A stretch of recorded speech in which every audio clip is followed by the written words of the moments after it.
তো hello everyone, তো তোমাদের সামনে নিয়ে চলে এসেছি আবার ছোট্ট একটি ভিডিও নিয়ে। তো সকাল সকাল কাজ বাজ সেরে চলে এসেছি শাড়ি গোছাতে, কারণ শোকেসে শাড়িগুলো এতটা এলোমেলোভাবে ছিল। কয়েকদিন ধরে ভাবছি যে গোছাবো কিন্তু গোছানো আর হচ্ছে না গরমের জন্য।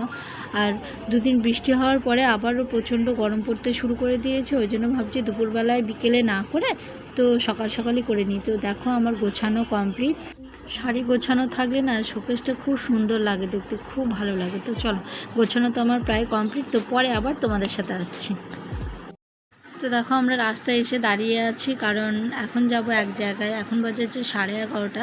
তো যাওয়ার কোনো কথা ছিল না, তাড়াহুড়ো করে রেডি হয়ে মেয়েকে রেডি করে নিয়ে চলে এসেছি রাস্তায়। টোটোর জন্য দাঁড়িয়ে আছি, কারণ অনেকক্ষণ থেকে দাঁড়িয়ে আছি, টোটো আসছেই না। কোথায় যাচ্ছি সেটা দেখতে হলে অবশ্যই ভিডিওটি তোমরা দেখো। তো চলো, তো ফাইনালি চলে এসেছি আমরা। তো সকাল অনেকক্ষণই এসেছি, খাওয়া দাওয়া করলাম এসে। আর আমার মেয়ে তো এসেই খেলা করতে লেগে পড়েছে। আর এখানে দিদি রান্না করছে। তো দিদিদের বাড়ির কাছে মেলা হচ্ছে, তো দিদি বোন সবাই অনেকবার ফোন করে বললো আসার জন্য। আর এদিকে দেখো আমরা দুপুরের খাওয়া দাওয়া করে একবারে রেডি হয়ে রাস্তায় হেঁটে হেঁটে যাচ্ছি, কারণ এখান থেকে হেঁটে হেঁটে যেতে হয়। তো চলো, মেলায় গিয়ে আবার তোমাদের সাথে দেখা হচ্ছে।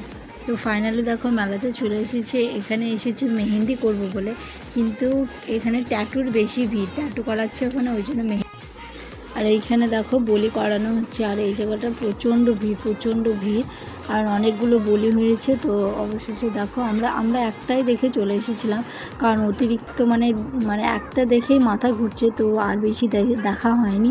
তো চলো, তোমরা ভিডিওটি কন্টিনিউ করতে থাকো এবং সঙ্গে থাকো। এইদিকে দেখো এই মেলা টেলা ঘুরে মেয়ের জন্য দুটো খেলনা নিয়ে বাড়ি চলে এসেছিলাম। তো চলো, আজকের ভিডিওটি এই পর্যন্তই থাকলো। ভালো লাগলে প্লিজ চ্যানেলটি সাবস্ক্রাইব করে দিও, আর পারলে একটা লাইক করে দিও। তো চলো, দেখা হবে পরের ভিডিওতে।